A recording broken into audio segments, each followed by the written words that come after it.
who clap in. Just there we go. That works. That works out well. All right. Well, welcome. Nicely. Let's kick off episode. What are we on now? 5. We're at 5. We are on 5. Oh shit. We are literally up to 5 episodes. Oh my god. 5 weeks, and we're still on schedule as well. We're actually organised this week, even though last night I completely forgot that we were doing this today. You called me today. Well, for Australian time, it was like midday, 1 o'clock, and for you, that was like 3 o'clock in the morning. And you called me. Yep. Yeah, and I was like, you never call me at 3 a.m. Like, what? Why are you calling me at 3 a.m. today? Why did I call you at 3 a.m.? I don't even know what I talked about. Was it about the computer? Hang on, I'm going to scroll up in our chat. What do we even do? I don't even know what's going on at that time. I was calling you. Yeah, you called me, and you were talking about how you went on a wild goose chase at like 1 a.m. 2 a.m. in the morning.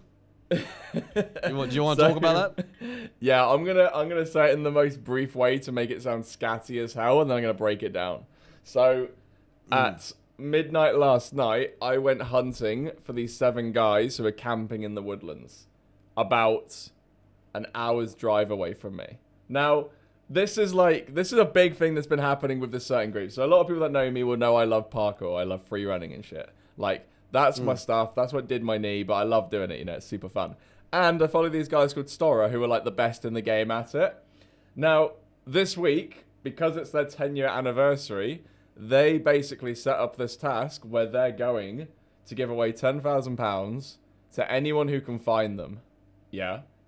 So, what I was going to do, and what I was doing, was I was watching their Instagram and stuff to see where they would go, seeing their clues and stuff, and you know what? I was like, you know what? I'm not even going to like pursue it because it's a big waste of time because I'm not going to do it. But the other day they were at Stonehenge, which is an hour away from me. So you better believe I got in that car and went. And I worked all the way through these woodlands trying to find them and stuff and couldn't find them. And I was like, gutted. But then yesterday, like I was talking to Flaps. I have a mad problem with this camera right now. There we go. That's right. So yesterday, I was talking to Flaps and they'd released a update on the Stora blog. And they were just down the road from me. And I was like, oh my God, they are literally in the area. And then they gave these different hints. So this is the thing, yeah. Okay, they said this. They go, right, big things are coming and stuff. This is our final clue. And I was like, you know what? This is done at 6 p.m. at night. Sunset's around 6-ish, maybe 7-ish here. So they've got to be setting up camp. And with that, they'd uploaded a thing where they were camping. So I was like, you know what? I found this woodland, which is on this thing called 100 Acre Road, which is the big thing that I'm thinking, you know, because nothing else around there. And if they've got a campfire going, I could smell them, you know, and I could turn up late at night or early in the morning, get into this woodland and sniff them out, yeah, to find out where they are. And I shit you know, I got in the van, I went all the way over to this 100 Acre place, and I was out there about 1:30 in the morning in the pitch black, like no one around at this weird like caravan park, trying to find these people, trying to smell. Like I said to Flaps, I'd been sniffing that hard, my nose had gone numb from the cold because it's freezing right now. It's like, you know, about 5 in the morning at night. So my nose was absolutely numb, but I couldn't find him, man. I couldn't find him. I was trying hard everywhere. I looked everywhere I could find, but I was sketching out. I was walking through like the woodland late at night. I couldn't see shit, and then every so often Flaps would make a noise and it would scare the shit out of me. Flaps wasn't with you though, yeah? Flaps was on the phone with you? Is that no, what he was on the phone. Yeah, he was on the phone. Yeah. We were talking. So I had him on Instagram and I was like, right, you're coming with me. I'm going to find these guys. Because he was literally my eyes in the sky. He was on Google Maps showing me locations where I could go to next. Was he actually? Wow. By the way, if anyone watching live, my webcam is like spazzing out. So forgive me if you're watching it live. I'm trying to readjust it. My camera's been messing up all day. If you are watching but it live, that's funny because like... You shouldn't be watching it not live, but only us two. The visual side of it anyway. But Flaps, like, that's pretty funny because... Like, obviously, you're wandering the wilderness at 1 a.m. in the morning in the pitch black darkness, trying to find a group of people. Did you even find anyone out there looking for them as well? Nah, not at all. I did know there were people at Stonehenge when I was there the other day. I looked in a really good spot thinking that's where they would be, and I couldn't find them. But I know there are people there. Like, I would check. I was like working intensely on this. I was looking on the hashtags. I was on the Instagram. I was checking people who had added them and stuff. Like, I was looking to where they'd been, and I was in a good spot, but I couldn't find them anywhere. But they're good, man. They're good. They're a hell of a group to follow. Did anyone else find them? Did they I don't tweet think out? anyone has, but they haven't updated anything this morning. So I'm assuming they've either been found, but they haven't updated anything this morning. And I'm kind I wonder if they're like, okay. do you reckon, can you camp out there? Do you reckon that's what's going on? They're camping out there? Yeah, they're camping out. They're 100% camping out. So that was my main intention. I was like, like, if they're camping, I could find them. Like, if they're staying in hotels and stuff, then obviously that's like a no-go, you know? But I'm like, if they're camping, there's a good chance if I go to a certain woodland, they could be there. But I couldn't find them. So that's 10 grand down the drain and money. Because that's fuel. Yeah. I'm just trying to... But I had a fun time. It was fun. It was like playing Manhunt. Do you ever play Manhunt when you were younger? Or was that actually too dangerous in Australia? That's probably too dangerous, to be fair. Yeah. Look, it's like the 2020 version of like the van and the candy. You know, they always told you to like watch out for. That is, you literally fell for it. Massive game here. Manhunt was a huge game here. Did you ever play it as a kid? Nah. Not the computer game either. So do you know what it is though? No. So what happens is basically you're a group of guys, girls, whatever, trying to locate other people in the vicinity. So normally it's like 2 people will be hunting, and there'll be like 6+ more people hiding. And then you've got to try and find them. And then when you touch them, you say manhunt. Or I think you see them, you say manhunt. I can't tell which one it was. Yeah. But it was a hell of a game. Used to play it at school and stuff. Like, you'd be going and hiding in the woods or like hiding behind fences. It's probably why kids got like kidnapped and stuff. Honestly, I don't think I've never even heard of the game Manhunt. And I think that's definitely not an Australian thing. I think it might be a UK thing. It's a great game. It is a great game. That and Bulldog. Did you ever play Bulldog? Nah, what was that? Bulldog was the one. So Bulldog was basically this concept where you had to run from one side of the playground to the other without getting fucking smashed by the boys who are in the middle. So that was we had that as it was called Bull Rush in Australia. Yeah, that would be it then. That'd be the same one. You guys just want to spice it up a bit by saying rush. There was no rush in here. Just dogging on people, 2-footing them and stuff. I remember one time this one kid was going for me, and I just like dipped and slid between his legs, ripped the shit out of my trousers, but I went straight through him, made it. There was never a winner. It was never a winner. It was always like one kid left who just got pinned into the corner. I was like, yeah, you're done for, and then just beat him. So if you get caught in as a bulldog, I think what you said it was. Yeah. Bulldog. Yeah. If you get caught, does that mean that you're up? You join the you join the team. Yeah. Yeah. You Okay. You suddenly become like super good mates with homie next to you. Like, right, let's get them, boy. And you just go straight in on them. You start to strategize the shit out of it. Yeah. You start to strategize it. I'll go left. You go right. We'll corner this little. Yeah. Target the weakest one. Yeah. We used to do that. We used to do that in cricket as another game. We used to play indoor cricket and stuff, and you could do that as well, which was great. You'd get the ball and you'd hoon it at the person after they hit it. That's a long story into that. I won't even bother explaining that. But yeah, that was a concept we used to do when we were younger, just chasing each other from side to side. It was really good. I miss games like that. Holy shit. Yeah. What it kills to be young, right? It was good because like at that age, everyone was a mate, you know? Everyone had 700 mates. You'd have like your closest mates, but then everyone else is a mate, you know? Yeah. You'd always like, high school, you would always have like people in your classrooms, people you walked past in class, and then obviously you have the people you sit down at lunch with and like chat with every day, and then obviously you still, chat to everyone throughout the day, and it'll be a whole bunch of people. The second you leave school, man, your whole friendship group just reduces down by like 3 people. It Honestly, goes completely. Yeah. Mine went from like, I had a huge group of friends at school, and then I went to like college or sixth form, and I managed to retain some, and then when I went to university, I had like, I had a good group of mates at university, but then that whittled all the way down. And then when you leave uni, because I was in a different location, like I had no one after that. And then I became a YouTuber where I have no mates anyways, like apart from online, which is nice. It's still nice, but it'd be nice to get beers with you and whatnot. But it's how it is. That's the life we live. Coronavirus is pretty much how we live our life. Modern way. We lived coronavirus life before coronavirus even hit. Yeah, we were already. We had been well in training. You know what? I can't. Like people who couldn't who don't do what we do. I don't. Not like I don't get it, but almost like how has like all of this situation affected them? But we could discuss that on another time because I think everyone's tired of that. Everyone's beating that horse to death. Yeah, with the whole coronavirus thing, whenever I see like an advert or people talking about it, I mean, yeah, it's a serious thing and everyone gets it. Like, hopefully everyone gets it. But I'm just like, I'm so overhearing it. It's I'm trying to look forward to more the future, and like when coronavirus isn't here, then have to consistently hear about coronavirus every day. So, looking forward to the future. Yeah. We have my favorite update coming, and I hope they don't mess it up because. Wait, is it really happening? It might be happening. Well, you reckon it will? Fishing update.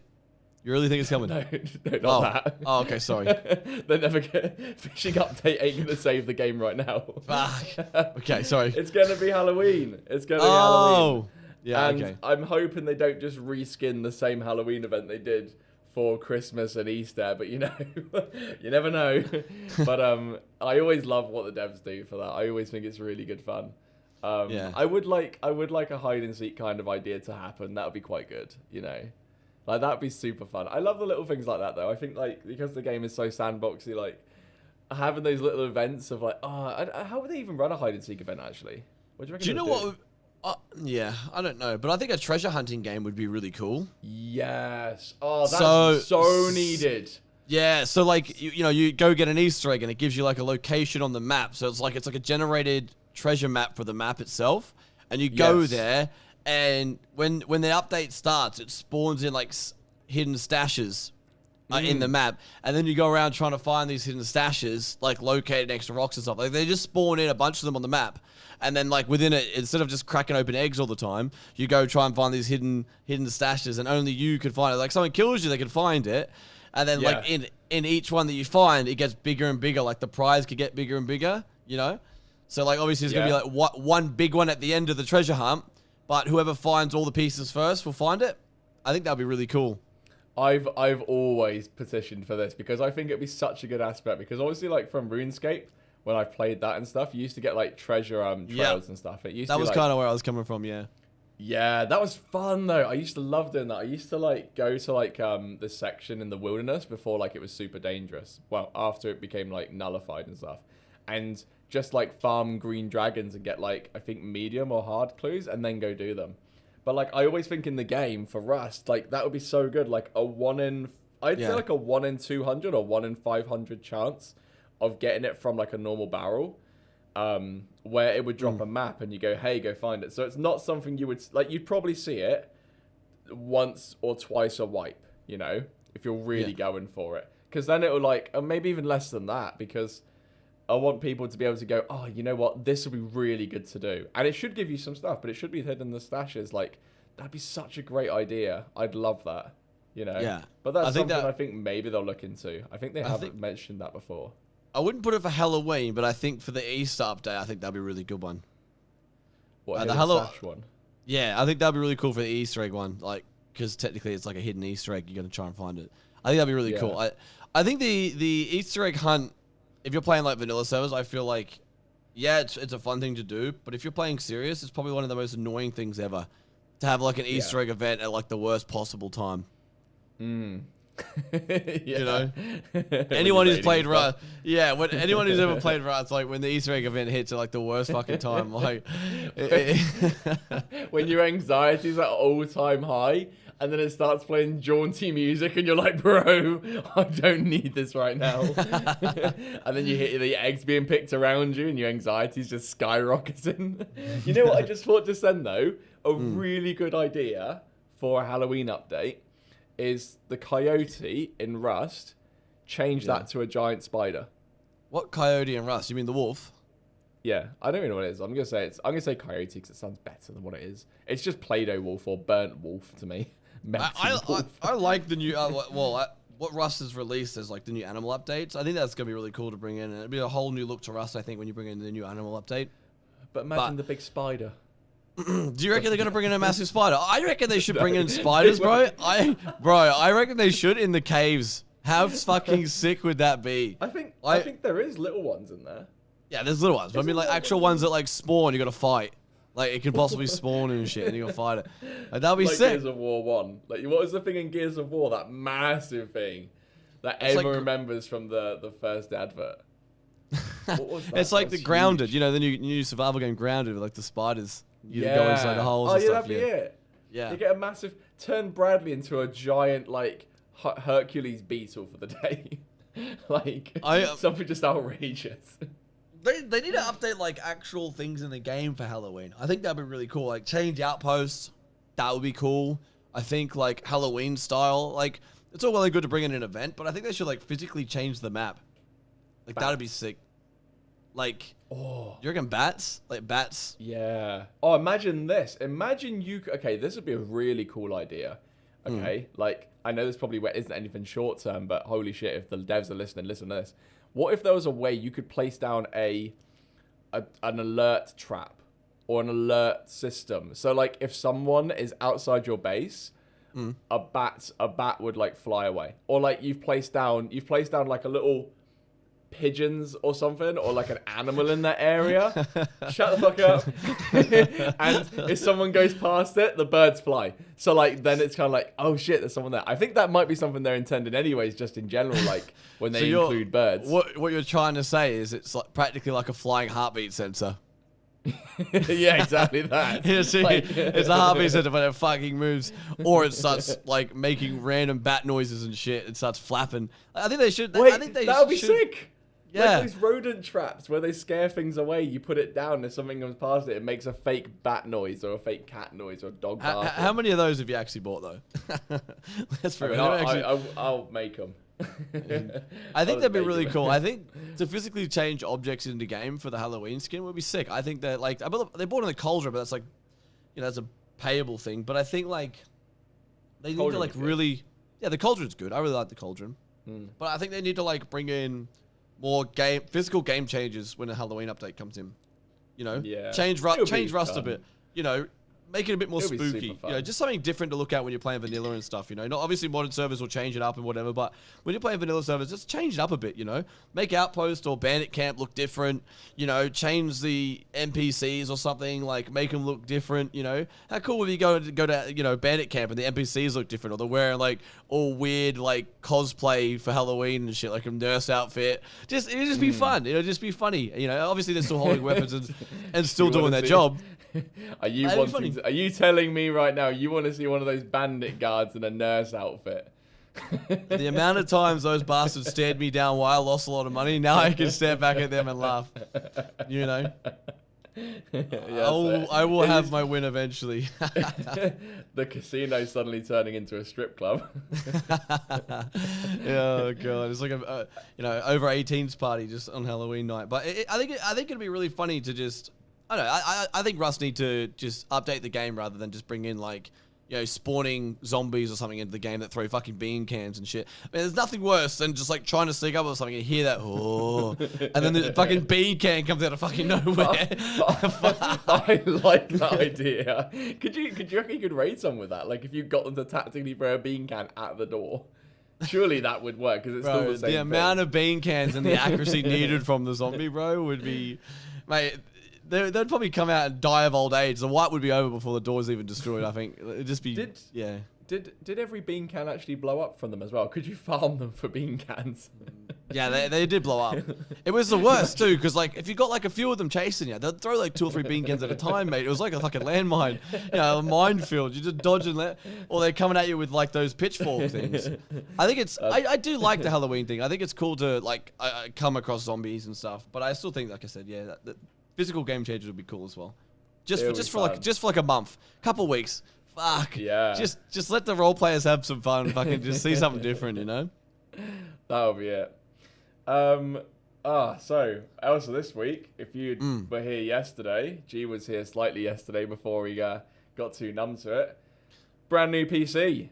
Building it myself for the first time. Yeah, you streamed it. I streamed it because, one, I wanted to get some help of people if something was going wrong, and 2, it was also like it was a fun and interactive stream. It was stressful, I won't lie. Like, building a PC is not as easy as they say. Like, when people say, oh, it's easy to do. It's easy to do if you know the components. But without chat there, I would have actually been stumped on a lot of situations. But it's made. If you're on the YouTube, there it is. It's currently styrofoam still because I'm not doing anything with it because I'm still waiting on the GPU, which is...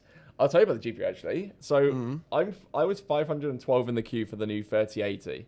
It's an Asus one, so it's really good. So how soon did you buy it? So 512, that's in the UK, I'm guessing. Yeah, I bought it on the 19th of September, so it's almost a month now, so 30 days roughly ago. And I think that 512, fuck. When would they release it? I'm gonna have a very, very, very, very quick look on this. When did they release the 3080s? Because I wasn't too long into it. On the 17th of September, so 2 days after release, I ordered mine. I was 500 in the queue, and they apparently, the people we bought it off, only had 38 in stock, like on release. Wow. Like so you're like the 100th shipment in. You know. Yeah, I could be looking at another month or so before this even comes in. So with that in mind, we went, hey, like, is everything in stock other than the GPU and stuff? They said, hey, yeah, like, other than the cooler as well that was meant to come with it, but we ordered a different one. And they're like, yeah, like, we can refund the order apart from the GPU so you can maintain your position in queue. So I did that, and I got the other parts that arrived yesterday, and we built it. And I'm going to turn over my other computer into that one. I'm going to change my SSDs into that and my 1080 into it. And then we're good to go. But it was hard. It took me, 8.5 hours yesterday? 8.5 hours. So let's just talk about when people build PCs, right? Let's just go back to your pros and cons of how you built your PC. Because I did watch it. You did mention this when I started. I did watch it. Now, I did try at one point to call you to try and give you help. And then I thought, you know what? Fuck it. I'll let him enjoy his first PC build. And one of the things that when people build their PC... Right, they go, you know, they want the nice looking case, you know, the RGBs, the lights. For some reason, you've gone with the heavy duty industrial look with the duct tape. Could you please explain to me how after 8.5 hours of a PC build, you ended up duct taping the front of your PC and call that a success? Can you please explain? Cable management in a nutshell. I have cable managed this as much as I could, but some penis has thought, you know what, this because both of them swing open. My doors on that PC right now are the same ones that they put on Lambos. It's got these swing doors that come right out. The wings just comes out. Yeah, the wing doors that are coming out. That has it. But it also means, because it's only held on by magnets that are probably inside, I don't know, a phone, it's really, really minimal pressure to burst it out. So I have a handy amount of Gorilla Tape, which means I can force it together to a nice standard and then Gorilla Tape it into place. But the airflow is going to be amazing because the whole side's open. So it's gonna be great. There's no dramas here.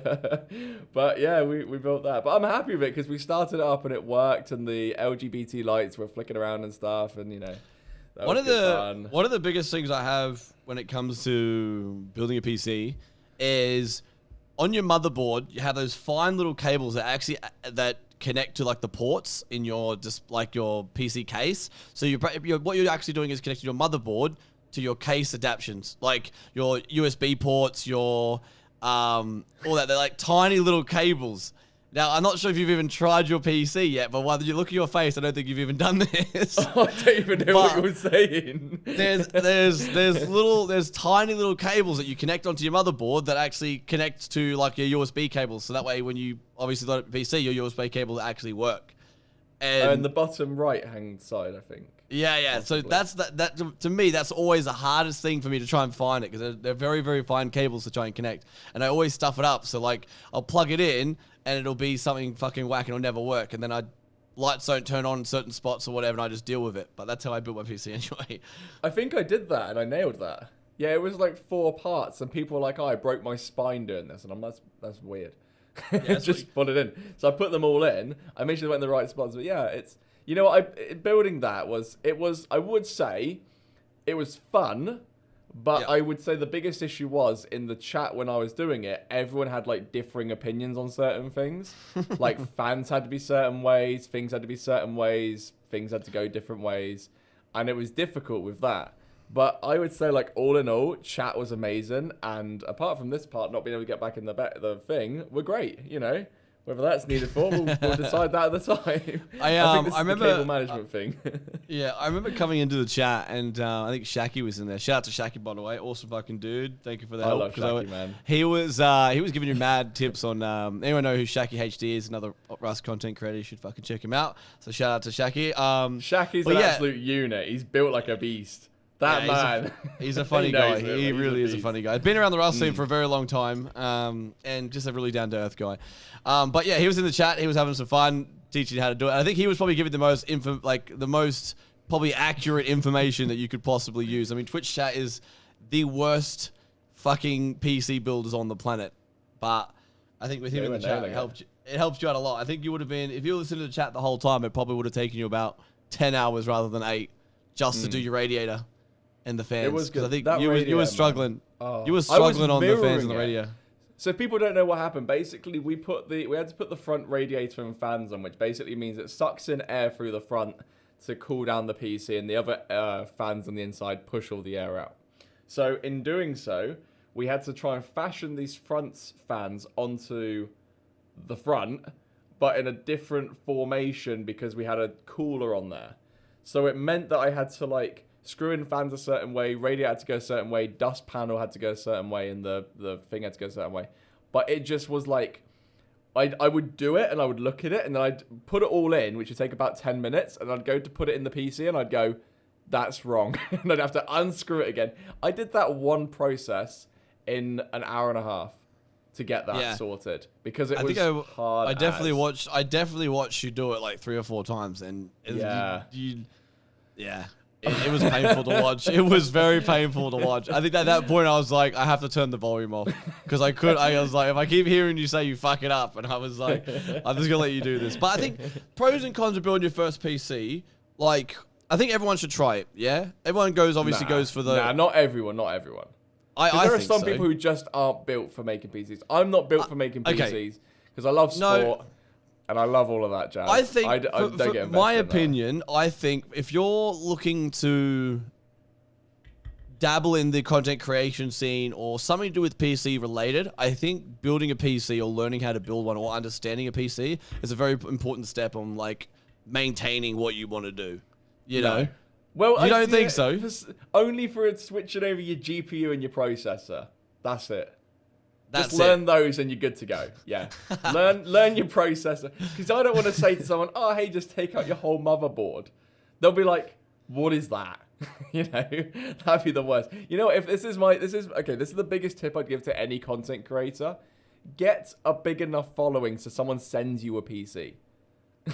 That's it. That's what you need to do. Couple of intros, couple of shout outs to video, you're done. Easy job. 1080s all around, or 3080s all around. That's all you need to do. But yeah, I think I will back you on that. I will say that it is good to learn about how your PC works, but at the same time, I wouldn't, like, if someone said you need to change your PSU, I'd be like, yeah, bollocks to it. I would know how to do that now, but if I didn't know about that, I'd be like, nah, bollocks to it. I'd get someone to do that. Or my motherboard, I'd probably get someone to change that over. It's outrageous. Because like I've built, I think, 5 or 6 PCs now. And I remember I had to, I was having problems with the motherboard.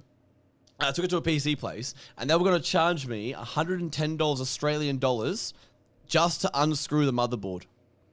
Really? That's like 70 quid here. That's a lot just to do that. Yeah. And I remember sitting in there, and I was like, look, can't you just like connect it to, you know, like the computer? Can't you just like plug it into a monitor here and I can show you what the problem is? I said, no, we need to take the motherboard out itself and test the motherboard on its own.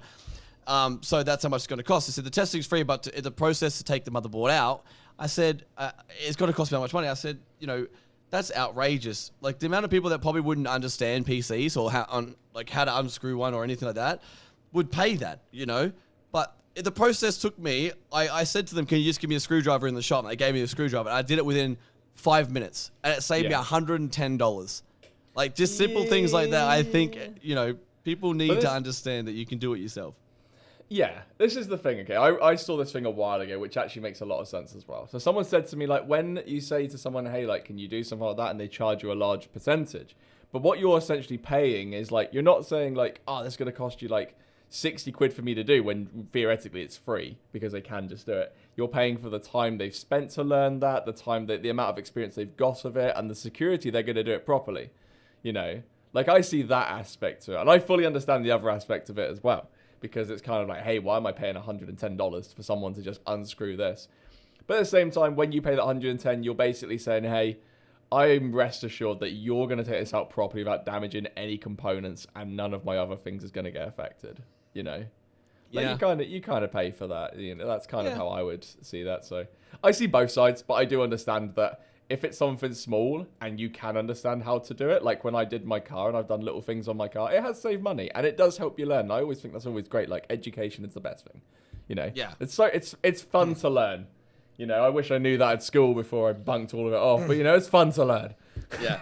So moral of the story is, do you think that, you know, after streaming it for 8 hours, do you think you're going to do it again? Would you ever do it again? Or do you think just the experience of doing it once, do you think that's probably enough? I think I would do it again, but I would need someone to...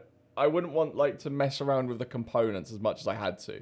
You know, getting the cooler on the front, changing the fans over. I would rather just be like, hey, these are top fans, this is the back fan, away you go. And then like screw the other things in. Because I think like now I could probably nail that in probably about 4 hours, maybe less than that. I don't know how long it would take roughly, but I would probably say...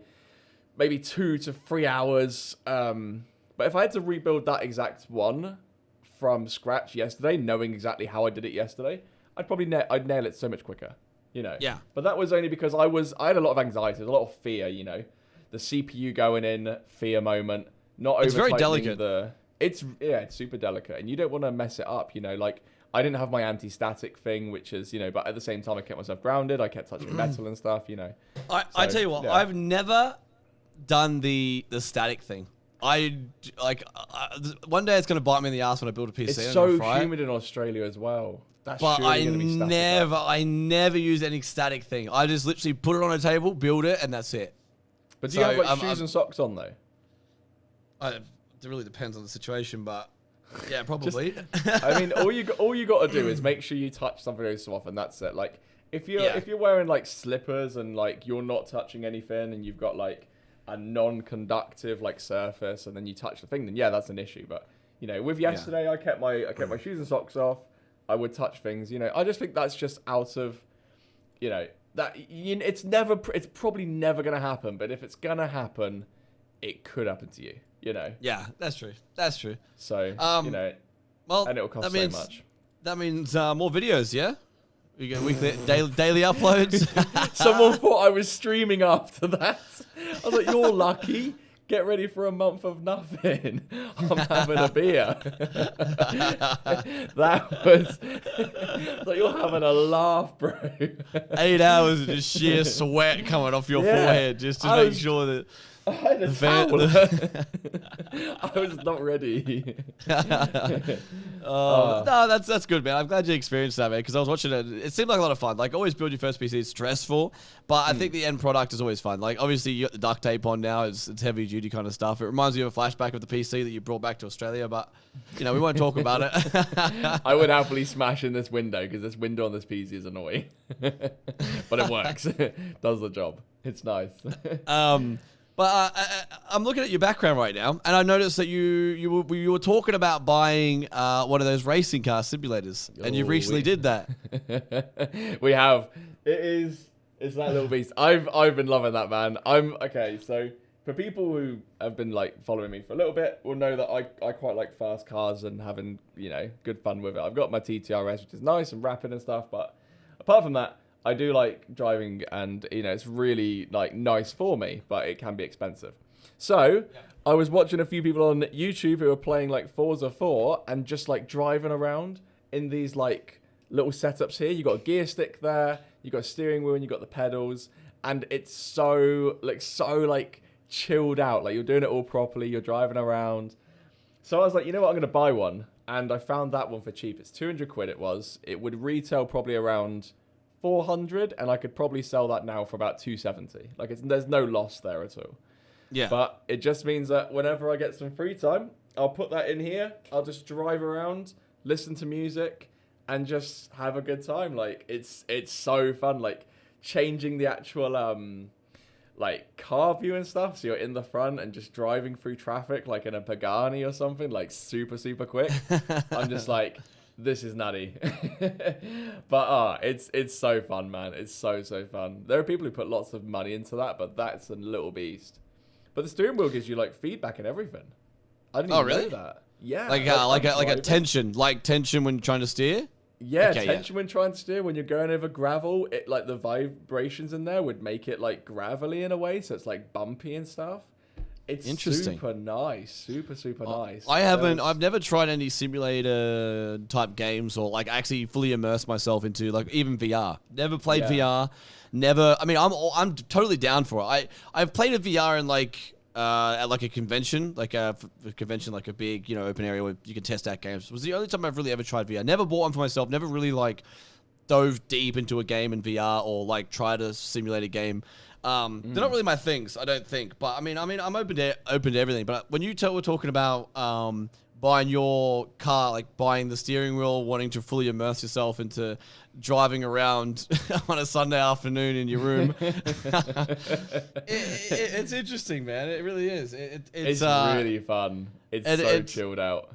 Yeah, I think it's a great idea. I think it's especially with I guess how we're living these days you got to try and spice things up a bit and change the way you normally do things. And I think that's really cool. I think you were talking to me about it and it seemed like it was a lot of fun. So fucking awesome stuff. The thing about it as well, it's not easy to do. Like when I was on there, it was difficult, like racing between certain things. I was like, oh, this is mental. But I've just been having so much fun with it. Like it's a great purchase. I don't tend to buy things quick. Like I spend a lot of time researching into stuff. And I think things like this has stopped me from doing that because I was looking at another car which I wanted to upgrade to. But I was like, it's a dumb purchase. It's a COVID purchase. You're basically buying just because nothing's happening. So I was like, I'm going to buy that. It saves me 200 quid and I can just blast through it, have a great time. And it's fun, man. At like 1 in the morning, I turn my lights off. I turn my little side lights on, like the blue one back there. I put Spotify on and I turn the sound of the car up and just drive. And it's just like... It's so nice because it's something I can just like. It's a game that I've wanted to do for a while. I want a game where I don't have to be competitive. I can just drive. There's just cruise around. There's no need. When you play, are you cruising or are you trying to hit top speed and run over pedestrians? Like at what point? Bit of both.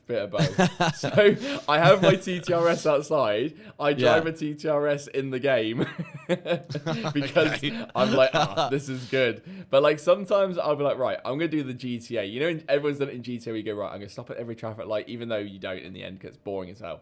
But it's like I'm going to do everything properly. And I've done that before. Like, I'll be banging it down the road, I'm just, like, driving about speed limits. But then I'll come behind a car and I'll be like, right, there's someone coming past. So I'll wait till they come round. And then I'll go overtake, Instead of being like, oh, they're there. I'm just going to drive between them. Or I'm going to drive on the grass and go around them. But, yeah. It's fun because you get little objectives in the game. Like, you got to go through this speed camera at a certain speed. So I'm there like, right, I'm going to try and nail a certain racing line and see how this works. And... It is really fun, especially with the gear shifter as well. You don't need the gear shifter. You can use the paddle shifts on the side. Yeah, on the actual steering wheel. Yeah. But I love using the gear shifter because it's like, it actually feels way more immersive. Like when my revs are just going like the whole time, and I'm just kind of like, right, need to change, need to go down and stuff. It's fun, man. It's real fun. But before we actually started this, we decided to come up with a little idea. Yeah. I think This is something I'd love to do with the Rust community, but I ain't got the money and the time to do it. And obviously, there's so many restrictions in the way. But we were talking about a Rust survival island. Yeah. So kind of like how Mr. Beast bought his island, we thought we would throw Rust creators on the island. Yeah, we had a little idea to see if we can see what we could come up with this. So we have a few kind of questions and stuff. And I think, like, in the comment section as well, you guys can get involved. It'd be quite funny to see your ideas. And even questions you guys might have added to this. Because we had about 10 minutes of thinking this up to think, this would be quite fun. But the way it works out is we would have this little YouTuber island. We pull all the Rust YouTubers that we kind of know or know more in like depth than others, and we try and create a scenario to see how we'd all get on. So I've got some situations for you, and we've got situations in general to talk about. So all right. So we'll start from the top. So let's say the survival island. Let's set it out. Okay, tropical island. Yeah. Tropical. I would say fairly small. Okay. Small. Okay. Yeah. Weather depends. We can just make up if we need the weather at the time.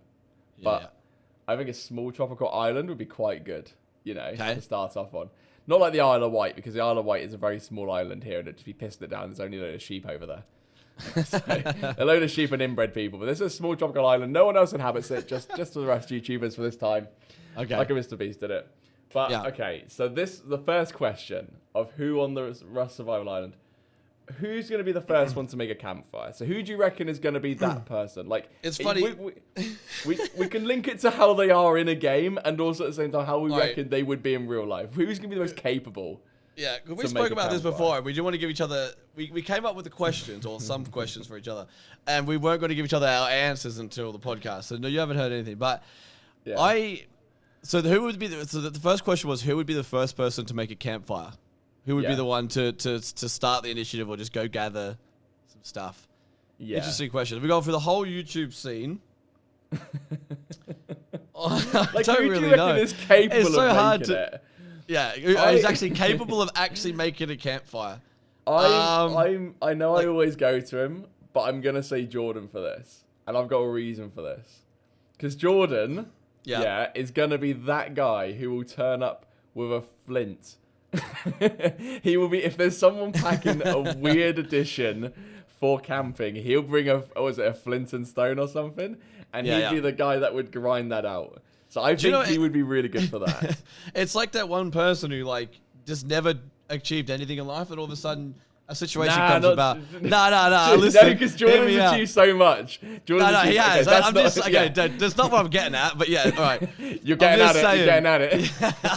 I'm fighting you here. I'll fight for you, Jordan. Okay, Jordan, it's all right, mate. I love you. But I get what you mean. Like that one guy who's never had anything doing it. And when he was like 7 years old, he secretly was doing Boy Scouts for fucking ages, and he has this secret pack that he brings along with him. That's Jordan Rants. But he has. I feel bad now. Jordan's better I know. But I'm just saying, like, that's what it reminds me of. Like that one person who like did Boy Scouts and never told anyone, then becomes like the most professional fire maker on the planet. That's what I'm trying to get. Yeah, I always see it as that one person in the movies. I don't see Jordan as this, but I see this person in the situation be that one person in the movie who doesn't do anything the whole time, but then like just goes, "Hey, I've got a flint." And it's like, "Oh wow, like okay, you've actually got like something that's really helpful." But you know. But I think, he'd add a lot more. But I think if he was the person that would carry something like that, it would be Jordan. Yeah. So I would definitely agree on that. Yeah, I think I would probably say Jordan Ranch as well. Who would be the one? Who'd be the stick person? The little. Who would be holding it, or do you think who would be? Because like it's a 2-man job. Honestly, have you seen that shit? It looks tough. I've seen Bear Grylls do it. That doesn't look easy. I can tell you right now, not a single Rust content creator out there is fucking Bear Grylls. Secret Bear Grylls. But I would probably say, I'd like to say I could do that. You reckon you could? It's a bit of manpower, it's a bit of dedication, a bit of what is this? I've seen it a few times. You get what? You get a bit of log on the bottom, and then you get your long twiddly kind of bit of wood. Yeah. You put a rock on top so it doesn't burn you up. And then it's a string and another bit of... What I thought it was... So here's my take on how to make a fire, right? What I thought it was is that you make a hole into the wood, right? Yeah. So you get one stick and you make a hole into the wood by rubbing your hands together, right? One stick and you rub a hole and make a little hole in the wood. Like a little flat piece of wood.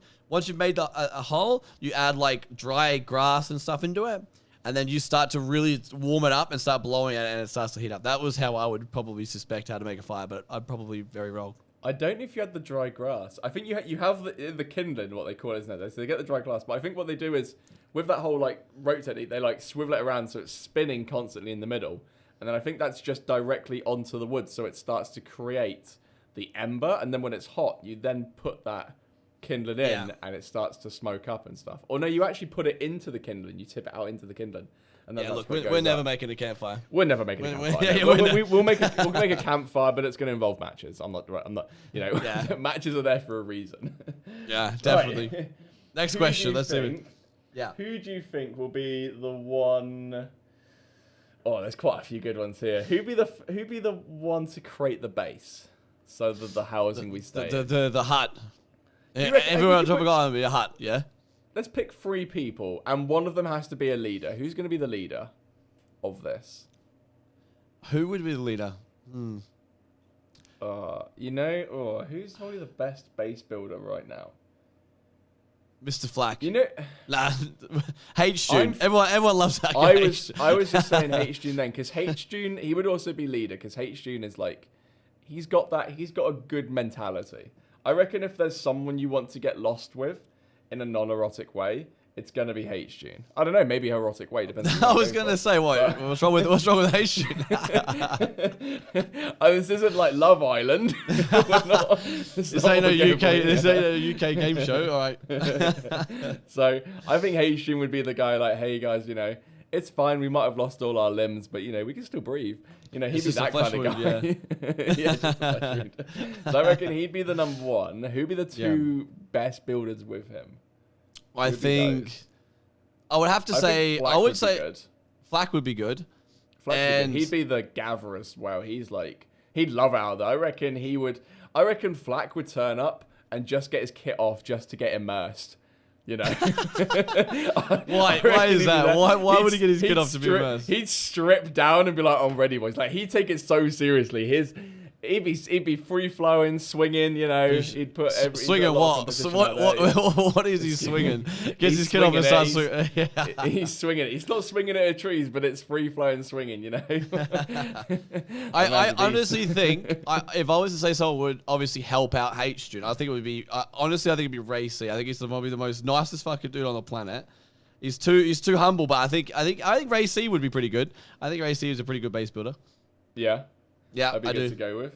Yeah. So we got Flack, who's going to be absolutely destroying the trees and boulders and stuff, and then H-June and Ray C and Flack obviously will be putting input into the base build. Yeah. That would be it.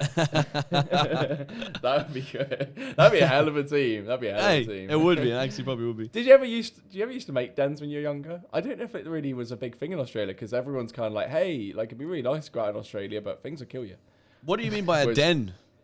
So we used to I used to live on the back of a woods, and the woods was like our go-to. Like, boys would come round, we'd go in the woods, we'd go make a base. So what we'd do is we'd go and get find a tree, we'd get a load of long ass sticks that had fallen down, and we'd put them all up around the tree, kind of like a teepee. And then we could cover it with fern and stuff, so it was fully protected. Like, everyone in the UK, I feel like if they live near a woodland, did this at some point. There's so many around here. Yeah. But that was something we used to do. We used to go out, we used to build these dens and stuff. We used to dig holes in the ground and build underground little kind of shelter things and stuff, just because it was real fun to do. And because there's nothing here that's dangerous, you can just do it anywhere, And I don't think we ever did. I never did that. Any woodlands, I never did that. Our go-to thing with the boys was smacking toads. And anaconda taunting and stuff. Yeah, crocodile rolling. Cow tipping. Do you know what cow tipping is? There's no way out of all the things you were doing in Australia, cow tipping. I know what it is when you push over sleeping cows. But apparently that isn't even a thing. That is just a myth. That's actually a thing. That's legitimate a thing. Cow tip. I mean, you guys are one of the biggest exporters of beef or something. Or that's one of your biggest exports. Yeah, I think so. Or one of your biggest trades? I don't know. But I've never had Australian beef apart from when I was there. Yeah. But yeah, the cow tipping. That's what we did here. We just built our tents. In Australia, we mainly, it's outdoor activities revolve around getting deliberately. So here's a story that we used to do, right? Here's a weird thing that we do in Australia. You ever heard of a plover?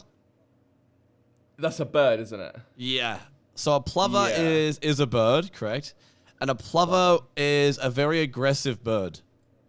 So, and what they do, so what they do is they love to like lay eggs on like football fields or open areas. Yeah. Right? So one of the things that we did as a kid, my mate got this bike one time, and it used to have the... Was that the one that was squealing at us in Australia? Well, obviously in Australia. Nah, that nah, was like gasping at us. Nah, that wasn't a plover, but that was fucking weird. That bird was on a whole nother planet. But plovers, like, that when you go near the eggs, they will swoop you, right? They'll get real close to you and they'll start swooping you. And one of the things that we used to do as kids would be, my mate had this bike. It was like the old-fashioned bikes where like the back of the bike would be like this. We used to have like this, like a milk crate. But it was like, we cut the milk crate off, and it was like a flatbed, so you could sit on it, and you could get pretty much doubled. Doubling like is like... ET. Yeah, pretty much. So you'd be facing the opposite way to where the guy's riding, and you're sitting on the back of this bike. So we would get one guy to sit on the back, and one guy to ride the bike.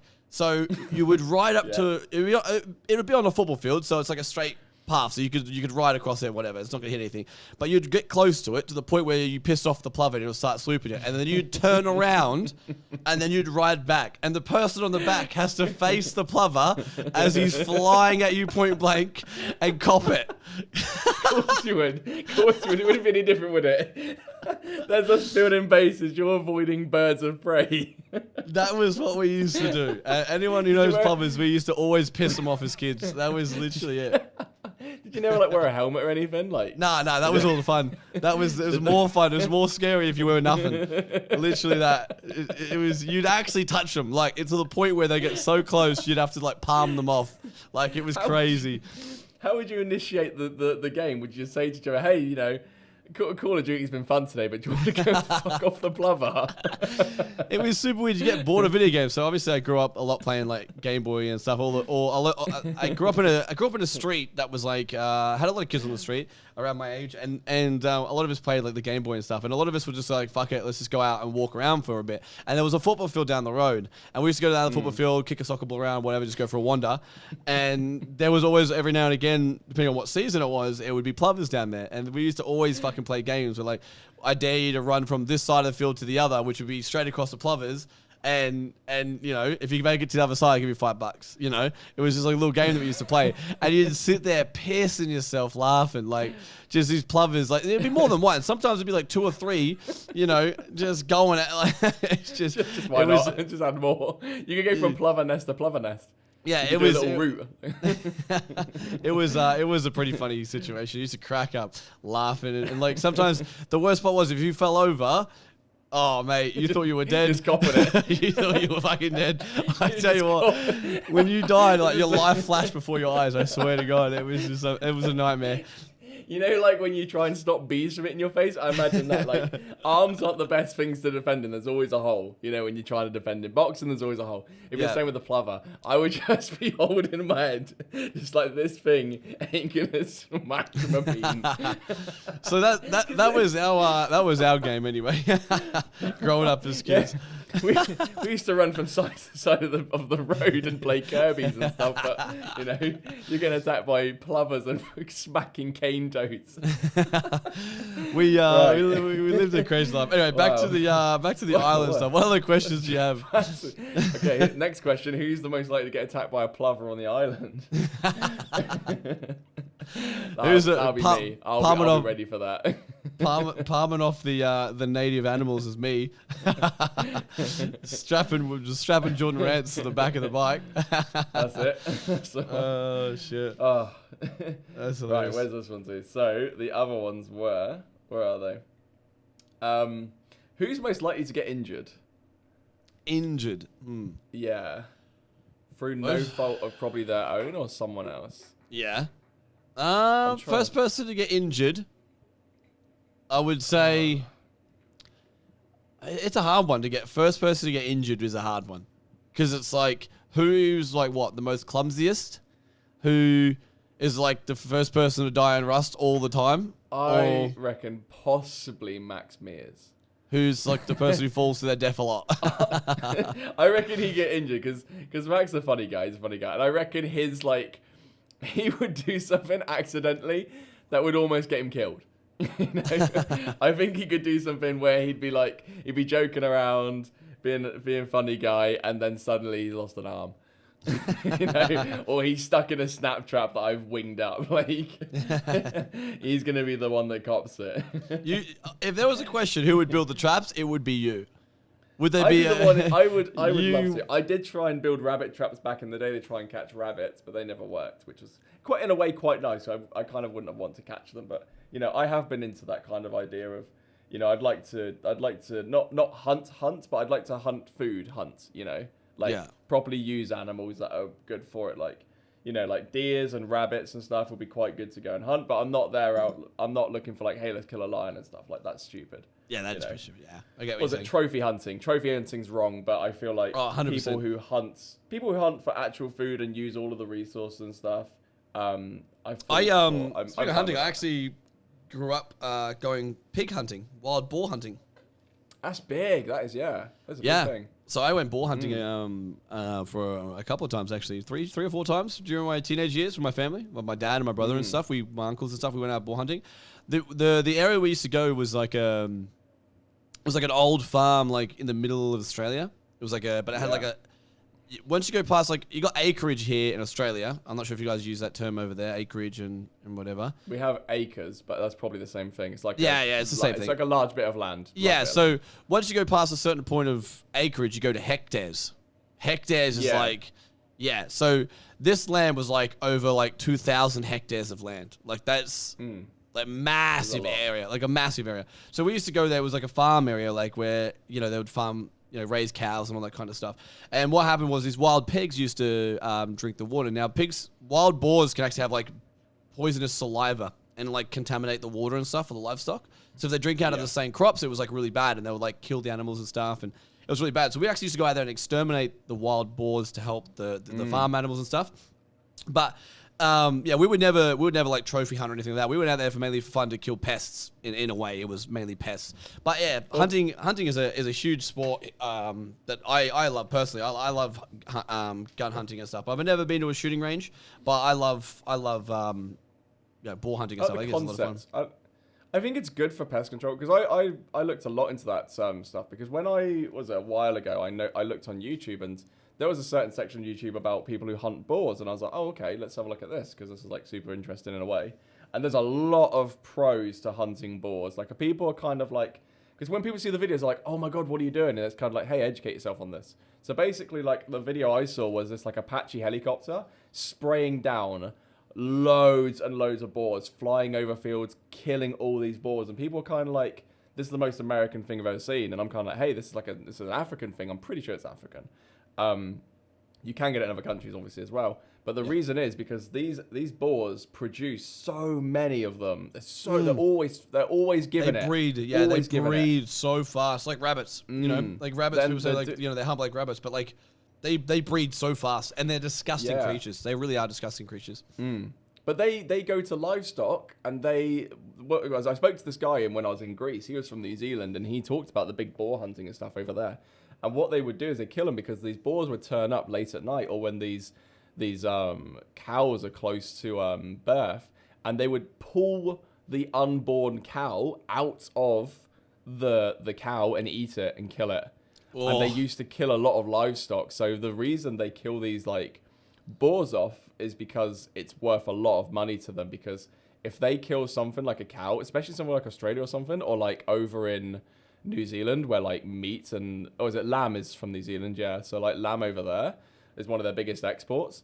Like, it would kill the lamb, and that's worth like what that could be worth like 1,000 plus, you know, essential dollars to them. So to kill these boars, the boars don't cost anything to kill, obviously. Yeah. But also the money spent on killing these boars is like so much better for them. Like, they're trapping them, they kill them off, and it's normally done in just like almost unhumane ways, just because there's so many. They just got to get through them. You know, they just kill them off. Yeah, it's actually like they become essentially like almost like in Australian terms like cane toads. They breed. There's so many of them. The dogs eat them. In Australia, we have a very big problem with like dogs eating cane toads that cause them to like froth at the mouth and all kinds of weird shit like that. And it's really disgusting. Like, it hurts. And obviously, toads are in Australia was like a form of a frog. If you don't know what a toad is, they're just like really disgusting creatures that breed like crazy, and there's just so many of them that like there's like a mad infestation of them, so to speak. And boars are the same, especially out west in Australia anyway, like middle of Australia where I am in Brisbane. They just become huge pests, and they really damage farms and like livestock and all that kind of stuff. Like I've witnessed them do some horrendous things. I won't really talk about it on the podcast, but I've watched boars do horrendous things that makes me like to the point where I'm like, you know, I don't feel any type of remorse in a way, because they're gross. Yeah.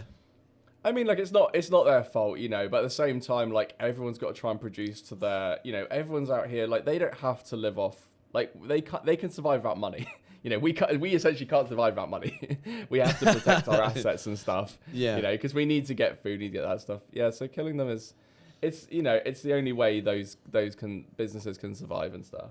Yeah. So speaking of like gathering and food and pests and all that kind of stuff, who do you think on the survival island would be the gatherer? Let's go back to the survival island. If you were to speak, who would be the gatherer, or who would be the hunter? I honestly think I reckon a Nardo.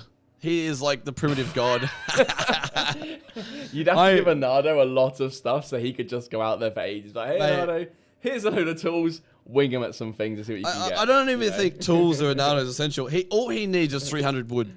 Give him 300 wood, mate, and he's good. Makes a craft set spear, and I tell you what, he can turn it into anything.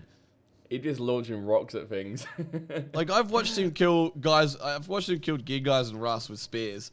And I swear I've never seen him use a gun, which is so weird. You watch him kill so many people with guns, and yet you never see him use a weapon besides a spear. Yeah. So I think I would have to give Anardo the be good at that. The farming god of the Rust Survival Island.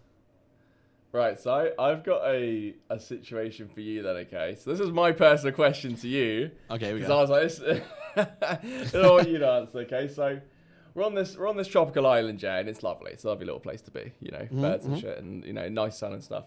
At night, you know, there's not really a cloud in the sky. It's pretty chilly. So, who is the number one person you'd be liking to spoon with for warmth when it gets cold at night? So you know, you can. Okay, I'm going off people that I've. Okay, with this question, I'm going to go off people that I've actually met. Okay. And you have to decide big spoon, little spoon. Right. Well, you're only gonna be big spoon, to be fair. There's no 6'4" little spoons out there, so. Well, yeah. I am 6'2", so right. Okay. That question. Okay, so I have. I'm not 6'4". I've never been 6'4". I thought you were 6'4". No, you're 6'1". No, you're like 5'1". All right. 5'2". So let's talk about the question, right? Who would be big spoon, little spoon? Now I have met IRL. I have met Surge, KU's, Sir Winter, and Mimia. The Rust content creator. And Zuckles. If I was to say out of people I've met IRL, obviously I've seen people online and what they look like and stuff. I mean, Anato's a big Anato's a big boy that I've seen on webcam. He's a big boy, but yeah, big boy, chunky boy. Yeah. What I would have to say, if I was to say anyone, I would say Sir Winter would probably be my big spoon. You get big spoon by Winter. I mean, like he's a great guy, but winter, you know. His name isn't a pun, but like I think Has he still got his beard? Hasn't he? He's got his beard. Yeah, he's got his his Viking beard. Yeah, he's got his Viking that beard. I reckon he's a man's man. I reckon he's growing the hair and stuff. You know, He's got it going on, so if there's someone you're going to get a topless spoon from, it's going to be that boy. Be coming in strong. But yeah, I'd probably say if I was looking for someone to spoon with, it'd be Winner. He's he's a cozy guy. He looks like a cozy guy. That's it. That'd be good. That's a good choice. Oh, that's the one. We that's our best one. We liked this one. Who'd be the best nighttime storyteller?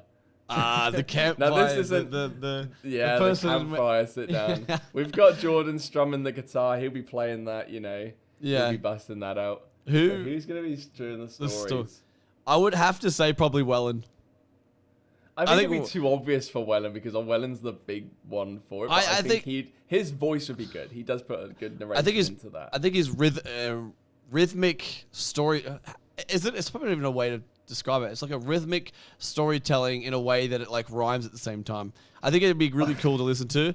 But that, I think Frost has a really good storytelling side to it. I think his cinematics and stuff and storytelling is really fucking awesome. So I think he's gonna be like choreographing this like this little yeah. story time.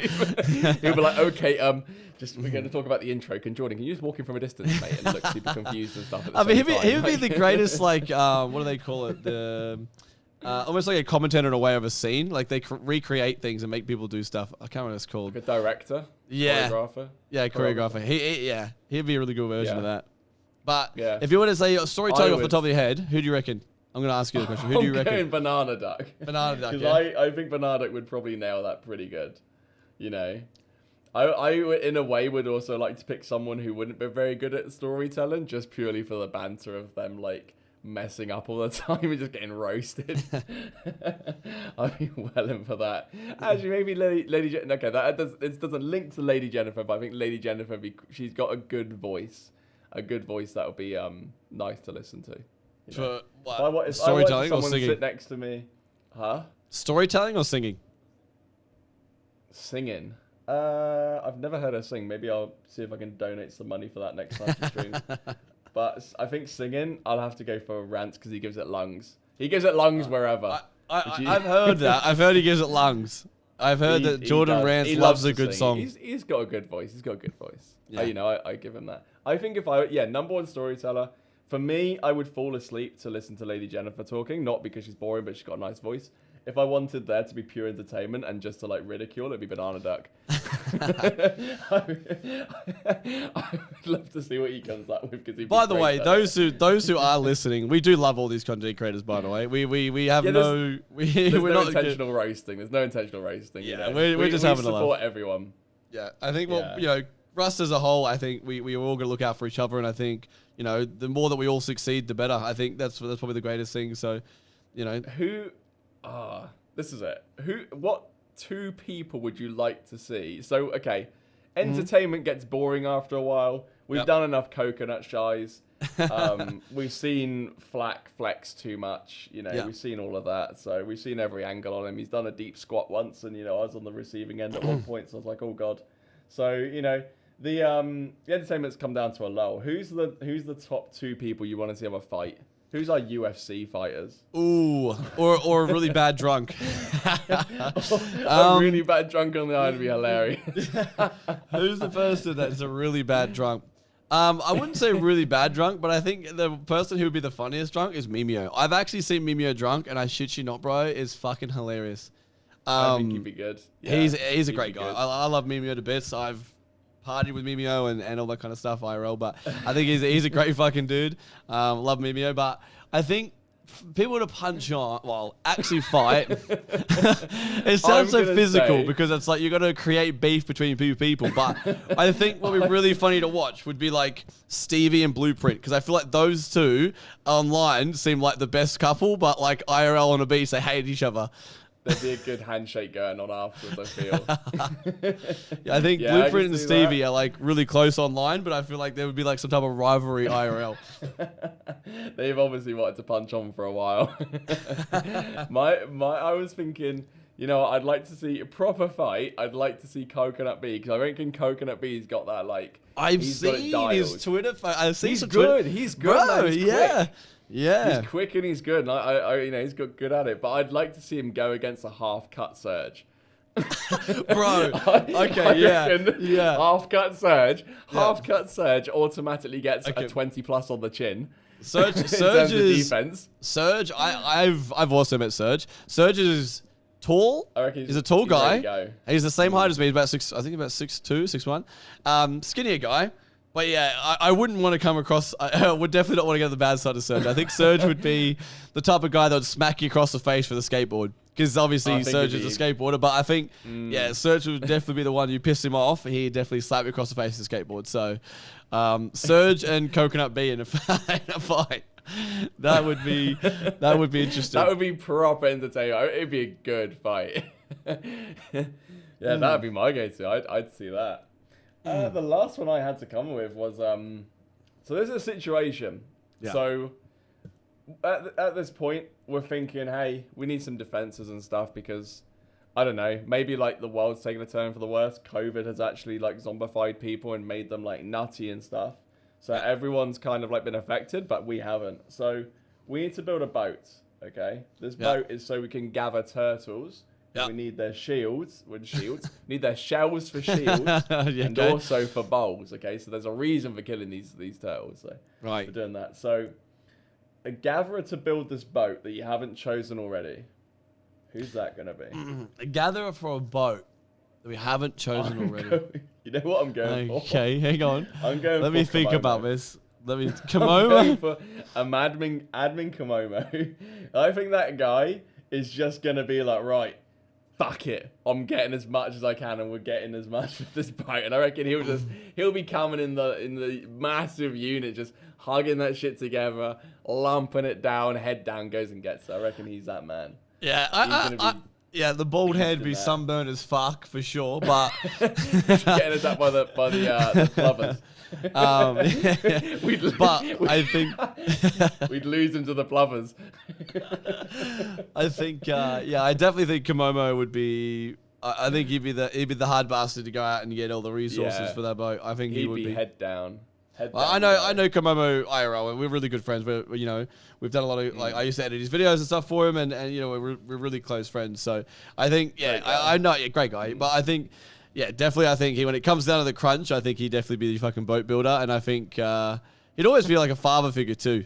I think he'd be like the leader of the group. Well, he would try.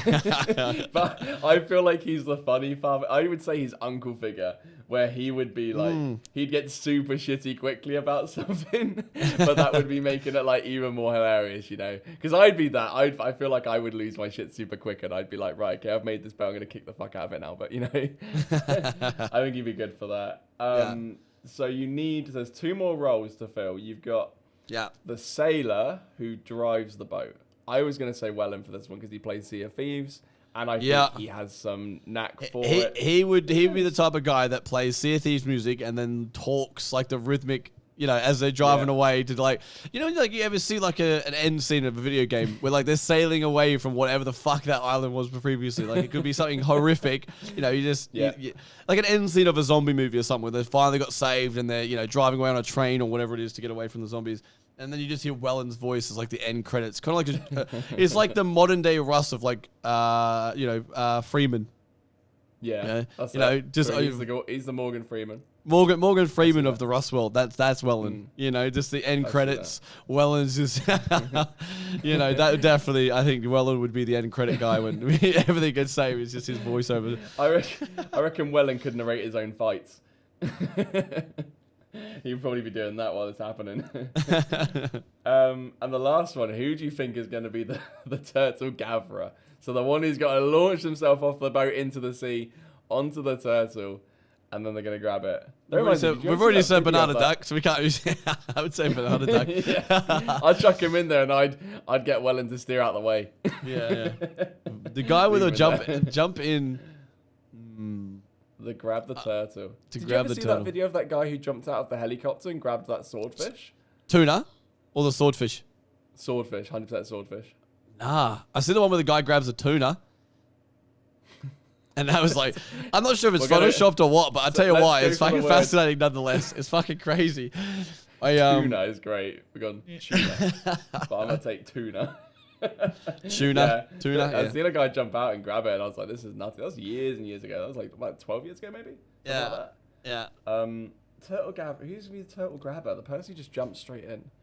I'd be down for it, but I'm also terrified of the ocean, so it'd be hilarious and quite like. I would probably say, if I was thinking about, probably Spoon Kid. Spoon Kid.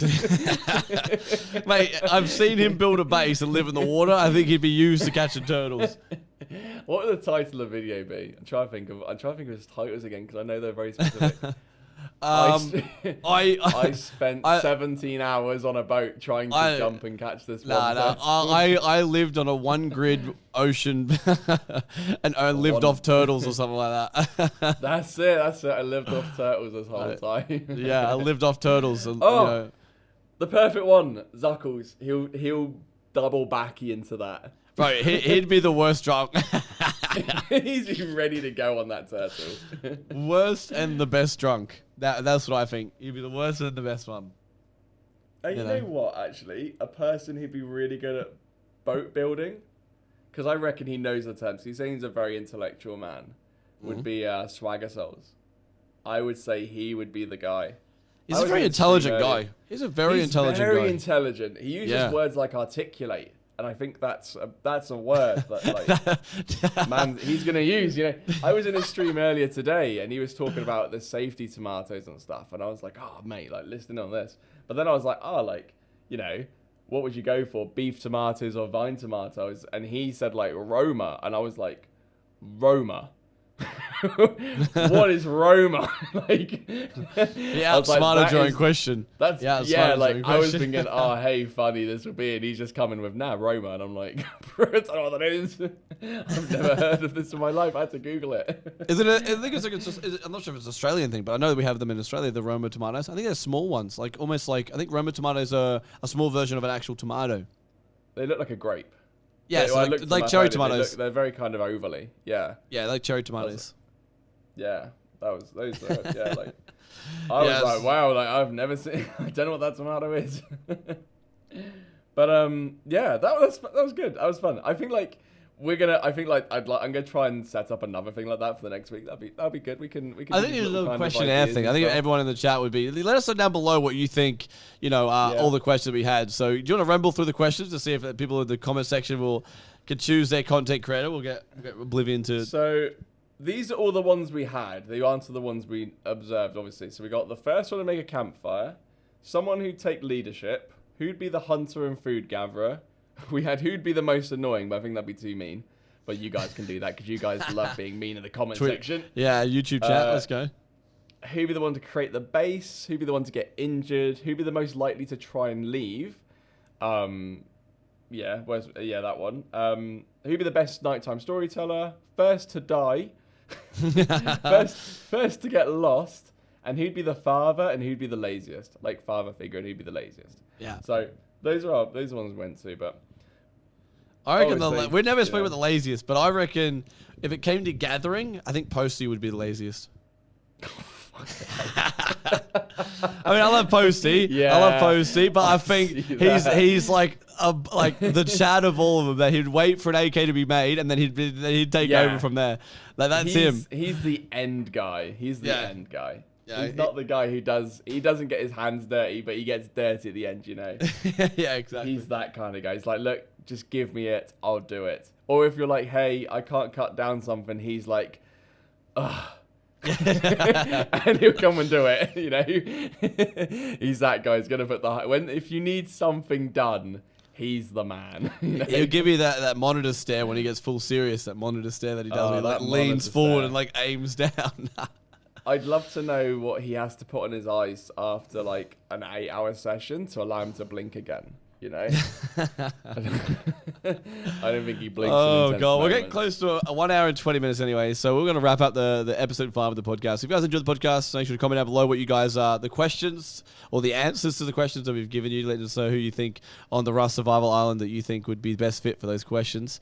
If you have some as your own as well, chuck up your own as well, like ones we didn't think of, you know. Yeah. Go from there. Any creators that be the best. He'd be the best dancer or something. That ain't gonna happen, but there we go. Who gets naked first? There you go. Yeah. There's one from me. Who gets naked first? That one in there. I'm still going flack on that. He's already naked on the turn up. He's getting naked on the plane. On the way over, eh? Oh, God. But yeah, so if you guys enjoyed the podcast, make sure to like, comment, and subscribe. We're going to be pumping out more content. Obviously, we are looking to get more people on the podcast as well. So we are looking to have a special guest, maybe for the next one. I think we might push for someone for the next one. We'll try and get someone on and have a discussion with them. So make sure to follow our Twitter, guys, at the DownUnder or at DownUnder Show, not the DownUnder, but at DownUnder Show on Twitter, and we'll post some more stuff on there about guests, future guests, and of course at Oblivion on Twitter and at TheBigGeee AUS on Twitter, and of course we both have YouTube channels, so you will see that as well. So. Yeah, and next week I should probably have my PC up and running completely, apart from the other stuff. But yeah. Oh, good. It'll be good. The Halloween update will be come out as well very, very shortly. I'm pretty sure. Yes, I am excited for Sometime this week, I think. We can talk about the pros and cons of the Halloween update and what we like and what we didn't like in the next episode. For sure. All right, guys, take care of yourselves. We'll see you guys in episode 6. Subscribe. See you later. Subscribe. Yeah, bye. All of that. See you. Bye.